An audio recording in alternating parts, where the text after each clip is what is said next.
তো সেই জন্য আমাদের বুঝতে হবে। আর শুক্লপক্ষটা কি বলে দিয়েছি। এবারে আসছি কার্তিক মাসের যেটু পাঠ হচ্ছে, সেখানে কার্তিক মাসের সম্বন্ধে দামোদর মাস সম্বন্ধে কিছুটা না বললে একটা অপরাধ হয়ে যায়। কার্তিক মাসে আমাদের 5টা জিনিস কিন্তু অবশ্যই করতে হবে। কী কী না, প্রথম হচ্ছে রাত্রি জাগরণ। রাত্রি যদি কেউ জাগরণ করে, জাগরণ মানে কি, রাত্রিকে জাগরণ করতে হবে হরি মন্দিরে, ভগবানের ধামে, তুলসী কাননে কিংবা অশ্বত্থমূলে, শিবের মন্দিরে, এই সমস্ত জায়গায় রাত্রি জাগরণের বিশেষ মহিমা আছে। রাত্রি জাগরণ কখন থেকে করতে হবে? একদম সূর্য উদয় হওয়া পর্যন্ত জাগরণ করতে হবে। তারপরে জাগরণ করে আবার 12টা পর্যন্ত ঘুমালে কিন্তু হবে, মানে ওই জাগরণ করে আবার ব্রহ্মমূর্তি চান করে বসে একদিনও যদি কেউ করে তার মহিমা বিশেষ আছে। প্রথম 1 নম্বর শুনে নিন, রাত্রি জাগরণ। 2 নম্বর হচ্ছে প্রাতঃস্নান, ব্রহ্ম মুহূর্তে স্নান করবে প্রত্যেকে। 3 নম্বর হচ্ছে তুলসী সেবা। 4 নম্বর হচ্ছে উদযাপন। 5 নম্বর হচ্ছে দীপদান।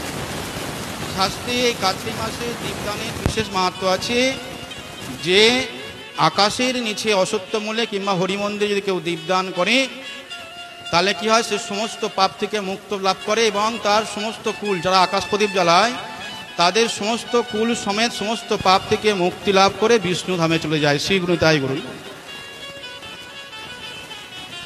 এবার দেখো দীপদানটা কিভাবে করতে হবে। দীপের অনেক কিছু জিনিস জানার আছে। কিসের দীপদান করা যাবে, হ্যাঁ, তো কিসের দীপদানটা আমাদের করতে হবে সেটা জানতে হবে।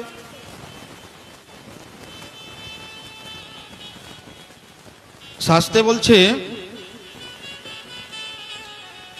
দেখো ভালো করে মন দিয়ে শুনবেন, ভগবানকে কখনো সর্ষের তেল দিয়ে আরতি করা যায় না। যারা করে শুনে রাখো ভালো করে, শাস্ত্রে বর্ণনা আছে। ভগবান শ্রীকৃষ্ণকে, গোবিন্দকে, ভগবানের যত অবতার আছে, নৃসিংহদেব বলুন, মহাপ্রভু বলুন, এনাদেরকে কখনোই, রাধারানীকেও তাই, কখনোই ঘি ছাড়া ওই সর্ষের তেলের আরতি দিয়ে, সর্ষের তেল দিয়ে কখনো আরতি করা যায় না। সর্ষের তেল দিয়ে আরতি কাকে করা যায়? শক্তির উপাসনা যারা করে তারা সরিষার তেল দিয়ে শক্তিকে আরতি করতে পারে। এছাড়া আর একজনকে করা যায়, সেটা হচ্ছে শনিদেব। শনিদেবকে যদি কেউ সরিষার তেল দিয়ে আরতি করে, শনিদেব খুব প্রসন্ন হয়। কিন্তু রাধা গোবিন্দকে কখনো, নিতাই গৌরকে কখনো ঘি ছাড়া অন্য কোনো তেল দিয়ে আরতি করা যায় না। এছাড়া আর একটা তেলের কথা বর্ণনা আছে, সেটা হচ্ছে তিলের তেল।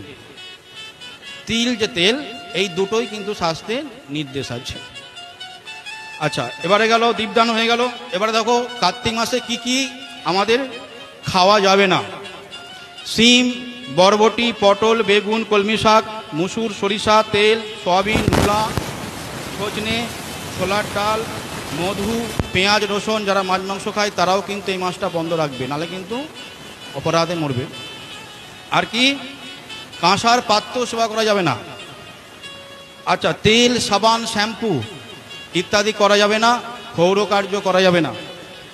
আর যেগুলো খাওয়া যাবে সেগুলো কি কি? আলু, কুমড়ো, চাল কুমড়ো, ওল, উচ্ছে, কচু, কাঁচকলা, ঝিঙে, পোস্ত, বাদাম তেল, বাদাম, ঘি, সূর্যমুখী তেল, পেঁপে, দুধ, পালং শাক, এইগুলো কিন্তু সেবা করা যাবে।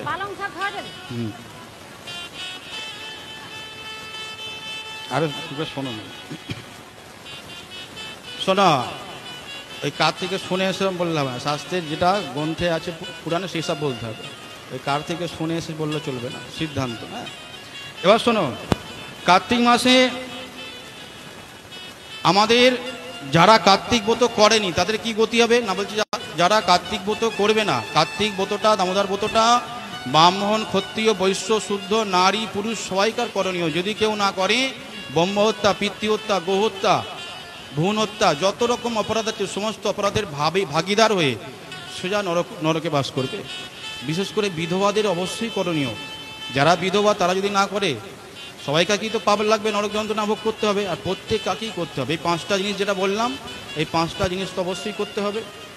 আর একটা জিনিস শুনে রাখো মন দিয়ে, কার্তিক মাসে পরন্ন, পরের অন্ন গ্রহণ করতে নেই, পরের বিছানায় শুতে নেই, কারো দান নিতে নেই। দান করো, কিন্তু দান যদি তুমি নাও তাহলে তোমার পুণ্য তার কাছে চলে যাবে। দান করলে অক্ষয় দান হবে, ঠিক আছে। পরের অন্ন গ্রহণ করতে নেই, পরের শয্যায় শুতে নেই, শাস্ত্রে একদম নির্দেশ আছে। হ্যাঁ হ্যাঁ, না শোনো, কথা শোনো। এবার বলছে কার্তিক মাসে যারা ভাগবত শুনবে, হরিকথা যদি কেউ শোনে কার্তিক মাসে, শাস্ত্রে বলা আছে যে কার্তিক মাসে বৈষ্ণবদের সঙ্গে মিলিত হয়ে হরিকথা শ্রবণ করো। যারা কার্তিক মাসে হরিকথা শ্রবণ করবে তাদের সহস্র কোটি জন্মার্জিত সমস্ত পাপ নষ্ট হয়ে তারা হরিধামে গমন করে। বুঝা গেল? আচ্ছা, এটা তো গেল। এবার আসছে কার্তিক মাসে কি কি ফুল ভগবানকে নিবেদন করলে ভগবান সর্ব উৎকৃষ্ট ফল দান করে। দুটো ফুলের কথা, তিনটে ফুলের কথা শাস্ত্রে বর্ণনা আছে, সেটা হরির খুব প্রিয়। জানো হরির কি ফুল প্রিয়? হ্যাঁ, স্কন্দ পুরাণে বলছে যেমন জাতির মধ্যে ব্রাহ্মণ শ্রেষ্ঠ, দেবের মধ্যে হরি শ্রেষ্ঠ, তেমন পুষ্পের মধ্যে মালতী পুষ্প শ্রেষ্ঠ। মালতী অনেক প্রকারের আছে, যে কোনো মালতী দিলেই হবে। আর মালতী ফুল তোমরা চেনো, দেখবে সাদা একরকম ফুল হয় সুদর্শন চক্রের মধ্যে দেখতে, সাদা একটা ফুল হয় না ছোটো ছোটো, যেগুলো মতি গাঁতে কোলাঘাটের লোকেরা, ওরম টাইপেরই দেখতে, সাদা টাইপের, একটু পাতলা হয়, কতকটা রকম একটা আছে। তো মালতী ফুল অনেক রকমের আছে, সন্ধ্যা মালতী, এ মালতী, অনেক রকম আছে। যে কোনো মালতী ফুল দিলে ভগবান খুব সন্তুষ্ট হয়। এছাড়া আর একটা ফুল আছে, সেটা হচ্ছে নীল পদ্ম। নীল পদ্ম শাস্ত্রে বর্ণনা আছে, নীল পদ্ম যদি ভগবানকে দাও ভগবান খুব সন্তুষ্ট হয়। 100টা যদি নীলপদ্ম শ্রীহরিকে দাও তাহলে অগ্নিষ্টম যজ্ঞের পুণ্য ফল লাভ পাওয়া যায়। 1000টা যদি নীলপদ্ম ভগবানকে দান করো তাহলে পুণ্ডরীক্ষ যজ্ঞের ফল লাভ পাওয়া যায়। 1 লাখ যদি কেউ নীলপদ্ম ভগবানকে দেয় রাষ্ট্রীয় যজ্ঞের পুণ্য লাভ করে। শ্রীগুণিতাই। আর মালতী পুষ্প যদি ভগবানকে কেউ দেয়, ভগবান তার জন্মাঞ্জিত সমস্ত পাপকে খণ্ডন করে নিজ ধামে তাকে প্রেরণ করে। তো এই গেল দামোদর বটে কথা। মহাপ্রভু বলছেন জড়বিদ্যা যত মায়ার বৈভব, শ্রীকৃষ্ণ ভজনে বাধা। এই জগতে যত জড়বিদ্যা আছে সব কিন্তু তোমার শ্রীকৃষ্ণ ভজনে বাধা দিচ্ছে। আমরা কি ভাবি যে একে পেয়ে গেলে আমরা খুশি হয়ে যাব, ওকে পেয়ে গেলে খুশি হয়ে যাব, তাই না? এই জন্যই তো সংসার করা, কাউকে পাওয়ার বাসনাতেই তো মানুষ সংসার করেছে। কিন্তু সুখী কেউ হয়েছে? 60 বছর 70 বছর পাওয়ার আগে কত তাকে আশা দিয়েছে, কিন্তু সুখী তারা হয়নি, তাই না? কেন না? জগতে কেউ আপন নয়, জগতে কেউ কাউকে ভালোবাসে না, শুধু ধোঁকা চলে। আর এই ধোঁকার জন্যে, এই ধোঁকাটা প্রত্যেকেই খাচ্ছে, আর জন্ম জন্মান্তর ধরে এই ধোঁকা খাওয়ার জন্য তারা এগিয়ে যাচ্ছে। তো সেই চতুর যে কৃষ্ণকে আপন করেছে, ভগবান হচ্ছেন পরমাত্মা, আমরা হচ্ছি আত্মা। পরমাত্মার সাথে আত্মার সম্বন্ধ, পরমাত্মাই একমাত্র আত্মাকে ভালোবাসে, যেহেতু আমরা তার অংশ। কিন্তু একটা মানুষকে তুমি ভালোবাসলে, সে তো তোমাকে জানেই না, তো তোমাকে ভালোবাসবে কি করে? এই জন্মে তোমার সাথে সাক্ষাৎ হচ্ছে, তোমার সন্তান রূপে এসছে, পুত্র রূপে এসছে, কন্যা রূপে এসছে, কিন্তু পরের জন্মে তার অন্য জায়গায় জন্ম হবে, কখনো সে কীট পতঙ্গ হতে পারে কর্মফল অনুযায়ী। তো সেই জন্যে ভগবানের সাথে সম্বন্ধ করো, কিন্তু সংসারে তোমার যা কর্তব্য, স্বামী হিসাবে, কন্যা হিসাবে, স্ত্রী হিসাবে, সেই কর্তব্যটা করো। কিন্তু এই জায়গাটাই হৃদয়েতে কাকে রাখবে না? ভগবানকে। হৃদয়ে যদি কোনো মানুষকে ঢুকিয়েছো তাহলে কিন্তু দুঃখ তোমাকে পেতেই হবে। সেই জন্যে ভগবান ছাড়া কোনো গতি নেই। কেন শাস্ত্র বলছে নারায়ণম পরো বেদা, নারায়ণম পরগতি, নারায়ণম পরো ভক্তি, নারায়ণম পরো মুক্তি। নারায়ণই সংসারের সার বস্তু, কৃষ্ণই জগতের সার বস্তু, এছাড়া কোনো কিছু আর গতি নাই। সেজন্য আমাদের ভগবানের চরণাশ্রয় করে ভগবানের ভজন করতে হবে, নাম করতে হবে। দেখো ভগবান কিন্তু আমাদের কি দেখে? ভাব দেখে, ভাব। আচরণ ভগবান দেখে না। আচরণ যদি দেখতো তাহলে মীরাবাই দাঁতন দিয়ে মাজন করে সেই দাঁতন দিয়ে, নিম দাঁতন দিয়ে ভোগ নিবেদন করছে, ভগবান সেটা গ্রহণ করতো না। ভগবান আচরণ দেখে না, আমরা কতটুকু আচরণ পালন করতে পারি, আমাদের সাধ্য কি আছে? কেউ এসে বলতে পারবে সামনে যে আমি 100টা আচরণ পালন করতে পারি? আমি এক্ষুনি বসে তাকে ভুল দেখিয়ে দেবো। আচরণে সবাই যেতে পারবে না, যতটুকু পারা যায় আমরা চেষ্টা করি। কিন্তু বেশি দেখতে হবে যেন হৃদয়ের ভক্তিটা আর প্রেমটা থাকে। প্রেম আর ভক্তি যদি থাকে, ভগবান তোমার আচরণ ভুল হলো ক্ষমা করে দেবে। কেন ভগবান জানে এরা জীব, এরা ভুল করতে পারে। ব্রহ্মা যদি ভুল করে, যে আমাদের সৃষ্টি করেছে, আমাদের এই খবরিটাকে, আমাদের এই মাথার খুলিটাকে কে সৃষ্টি করেছে? ব্রহ্মা। তো ব্রহ্মার মাথার খুলি কে সৃষ্টি করেছে? ভগবান। তাহলে ব্রহ্মা যদি ভুল করতে পারে, তাহলে আমরা তো ক্ষুদ্র জীব। তাহলে ব্রহ্মারও বাপ হচ্ছে কৃষ্ণ। ব্রহ্মাও ভগবানের মায়া বুঝতে পারছে না, সেই জন্য ভগবান বলছেন মম মায়া ধৃত্যয়া, আমার মায়া দুস্তর, কেউ কাটাতে পারে না, কারো ক্ষমতা নেই। কেউ যদি বলে আমি মায়া কাটবে, তার থেকে মূর্খ আর কেউ নেই। ব্রহ্মাও তো ভগবানের মায়া বুঝতে পারলেন না, তাই ব্রহ্মমোহন লীলা হয়ে গেল, তাই না? মহাদেব অত বড় জ্ঞানী, ব্রহ্মার থেকেও বড় জ্ঞানী, মহাদেবও ভগবানের মায়া বুঝতে পারলেন না, মোহিনীর পেছনে ছুটে চলে গেলেন। হ্যাঁ, তাহলে দেখো ভগবানের মায়া কেউ কাটাতে পারে? ভগবান যদি কৃপা করে কাউকে কাটিয়ে দেয় তো সেই কাটতে তবেই হবে, নাহলে জীবের ইচ্ছা খাদ্য নেই মায়া কাটাবে। কারণ মায়া কে? মায়া হলেন ভগবানের স্ত্রী। যোগ মায়া, মহামায়ার কারা? ভগবান শ্রীকৃষ্ণের স্ত্রী এরা সব। তো ভগবান কৃপা করলে তবে মায়া সেখানে কাটিয়ে দেয়। যখন কেউ কৃষ্ণ নাম করে তখন মায়া তাকে দুলাল করে। আর যখন কেউ মায়া পতি হতে চায়, এটা আমার, গাড়ি আমার, বাড়ি আমার, সব আমার, তখন মায়া তাকে না চায়। হ্যাঁ, জীব কৃষ্ণ জইছে না চায়, জীব তৈছে নাচে। কৃষ্ণ যেমনভাবে নাচায় জীবকে, তেমন আমরা নাচি। তো আজকে আমার যেটা বিষয় ছিল সেটা হচ্ছে শ্রীকৃষ্ণের দ্বারকায় শ্রীকৃষ্ণের রাজোচিত অভ্যর্থনা। সুতমণি বলছেন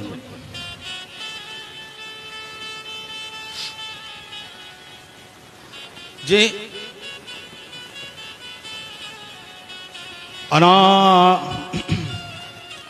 আনর্তন সৌপোবজ্জম বিদ্ধাঞ্জনম পদম সকম দদ্দোদরবরম তেষম বিষাদম সময়ান্নিবম। সুতমণি বললেন যে ভগবান শ্রীকৃষ্ণ কি করলেন? দ্বারকায় যখন প্রবেশ করছেন ভগবান শ্রীকৃষ্ণ, ভগবান শ্রীকৃষ্ণের হাতে যে শঙ্খ থাকে, সেই শঙ্খটার নাম কি না? পঞ্চজন্য শঙ্খ। তো সেই পঞ্চজন্য শঙ্খ ভগবান এসে আগে কি করলেন? বাজালেন। যেই বাজিয়েছেন সঙ্গে সঙ্গে ত্রিভুবন কম্পিত হয়ে গেল।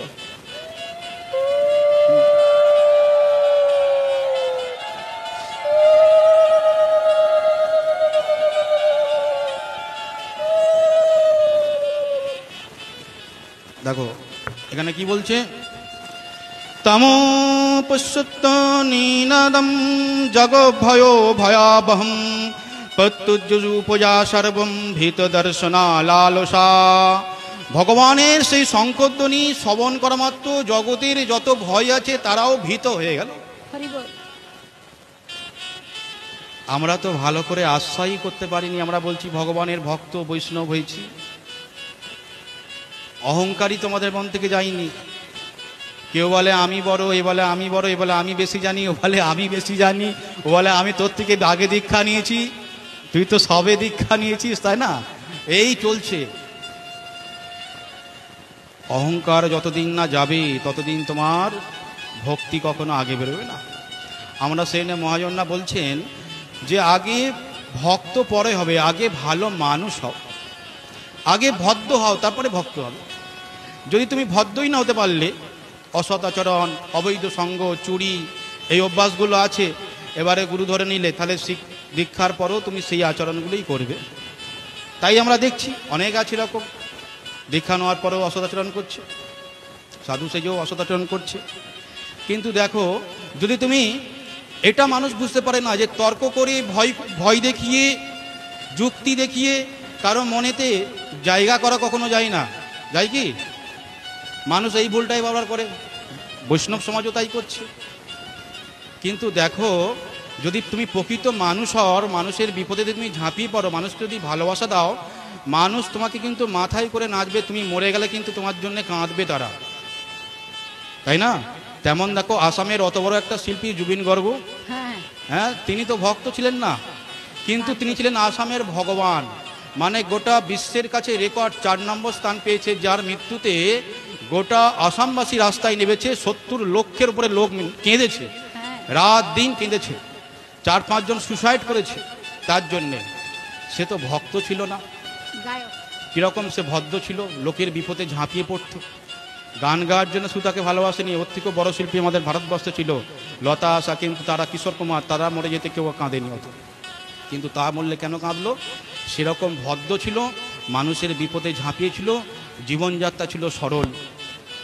বুঝে গেল তো? সেজন্য আগে ভদ্র হও। অনেক দেখবে, আমি একটু ওপেন কথা বলি, কারণ পাঠক হবে স্পষ্ট বক্তা। পাঠক কোনো কিছু এতে বলবে না, এই আসনে যে বসলাকে স্পষ্ট বক্তা হতে হবে। হ্যাঁ, এই আসনে বসার যোগ্যতা অর্জন করতে হয়, সবাই আসনে বসতে পারে না। অনেক কিছু এর নিয়ম আছে। দেখবে অনেক বড় বড় মঠের মহারাজ, তাদের কাছে গিয়ে দেখবে সবাই সমান নয়। আবার কিছু কিছু মহারাজ এমন আছে, যেমন বৃন্দাবনে বিনোদ দাস বাবাজি মহারাজ, এমন মহারাজ উনি, যে উনি যদি কোনো বাচ্চা মেয়েকে দেখে না, তার চরণে প্রণাম করে। যাকেই দেখবে, যে কোনো বৈষ্ণব, ও ছোট বড় দেখবে, সবাইকে আগে প্রণাম করে, ব্রজবাসী তাদের চরণে প্রণাম করে। এই হলো বৈষ্ণবের চরিত্র। আর একজন আছে আমার শিক্ষাগুরু প্রেমানন্দ শরণজি মহারাজ, যিনি হলুদ ড্রেস পরেন আমার মতো এরকম, হ্যাঁ, উনি আমার শিক্ষাগুরু। তো সেই প্রেমানন্দ বাবা, ওনার কাছে যাও, উনিও সবাইকার কাছে হাত জোর করে প্রণাম। যার কারণে প্রেমানন্দ বাবাজির কাছে মুসলিম বলুন, খ্রিস্টান বলুন, পাঞ্জাবি বলুন, রামকৃষ্ণ মিশনের, বেলুর মঠের, ভারত সেবাশ্রম থেকে সব সাধুরা যায়, আর সব সাধুকে উনি সম্মান দেন। এটাই হলো সাধুতা, এটাই হলো বৈষ্ণবতা। আমি বৈষ্ণব বলে আমার কাছে ভারত সেবাশ্রমের লোক এলো, আমার কাছে রামকৃষ্ণ মিশনের সাধু এলো, আমি ভারিত্ব নিয়ে চলে গেলাম, কিছু বললাম না, বসতে দিলাম না, কথা বললাম না, সেটা কিন্তু বৈষ্ণবতা নয়। সেনে বৈষ্ণবতা চিনতে গেলে তিলকমালা নয়, বৈষ্ণবতা চিনতে গেলে তার আগে আচরণ দেখতে হবে, যে সে কতটা মানুষকে আপন করে নিতে পারছে। যত আপন করে নেবে, তত মানুষ তোমাকে হৃদয় রেখে দেবে। ও ভয় দেখিয়ে, তর্ক দেখিয়ে করা যায় না। তো ভগবান সেই শঙ্খের ধ্বনি জগতের সমস্ত ভয়কে ভয় পাই দিল। ভগবান শ্রীকৃষ্ণকে না, ভগবান শ্রীকৃষ্ণ হলেন আত্মারাম। তিনি নিজে সর্বত্ররূপে আনন্দ স্বরূপে বিদ্যমান। দেখবে যেখানেই ভগবানের নাম, সেখানেই আনন্দ। আর যেখানে ভগবানের নাম নেই, জড়জাগতিক বিষয় আলোচনা, ভোগ, সেখানেই কিন্তু পরিণামে দুঃখ, তাই না? আমরা তো খালি ভোগের দিকে ছুটছি সারা জীবন। গাড়ি করে নেবো, বাড়ি করে নেবো, সুন্দরী নারীকে বিয়ে করে নেবো, কিন্তু এই ছুটতে ছুটতে কি হচ্ছে, একটা ভোগ যাই পূরণ হয়ে গেল, দেখছি এতে সুখ নেই। কালকে পোলাও খেলাম, শান্তি ঠিক হচ্ছে না, আজকে একটু অন্য খাবো, সেটাও খেয়ে শান্তি হচ্ছে না। দেখবে সুখ তো পাবে না তো, কারণ জড় বস্তুর মধ্যে তো সুখ নেই। সুখটা কোথায় থাকে? চিন্ময় বস্তুর মধ্যে। চিন্ময় বস্তু কে? না ভগবান আর ভগবানের নাম। যেই নাম সেই কৃষ্ণ ভজনিষ্ঠা করি, নামের সহিত আছে আপনি শ্রীহরি। যেই নাম সেই কৃষ্ণ। তাই ভগবান শ্রীকৃষ্ণ যখন শঙ্খ বাজালেন, তখন সেই দ্বারকাবাসীরা কি করলেন? বিবিধ প্রকার উপহার সামগ্রীকে নিয়ে ভগবান শ্রীকৃষ্ণকে পূজা করার জন্য তারা ভগবানের সম্মুখে এসে উপস্থিত হলেন।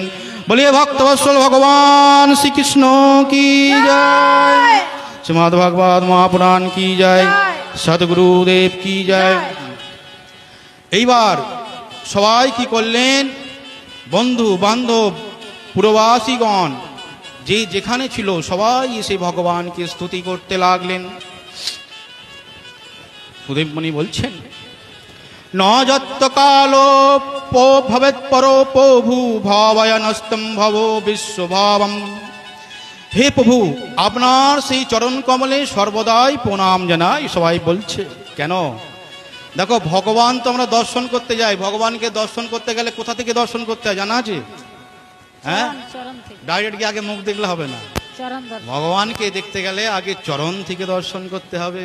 প্রথমে চরণ, তারপরে জঙ্ঘা, তারপরে আস্তে আস্তে নাভি, তারপরে বক্ষস্থল, তারপরে মুখমণ্ডল, তারপরে দর্শন। আমরা দর্শন করতে হয়, তাহলে কত কিছু শেখার বাকি আছে। ভগবানকে যেমন ধরো সাধুগুরু বৈষ্ণবদেরও প্রণাম করার কিছু নিয়ম আছে। প্রণাম করলে যদি চরণে হাত দিয়ে প্রণাম করো, সয়কারকে সাধুগুরুকে ফট করে চরণে হাত দিতে যাবে না, এটা কিন্তু অপরাধ।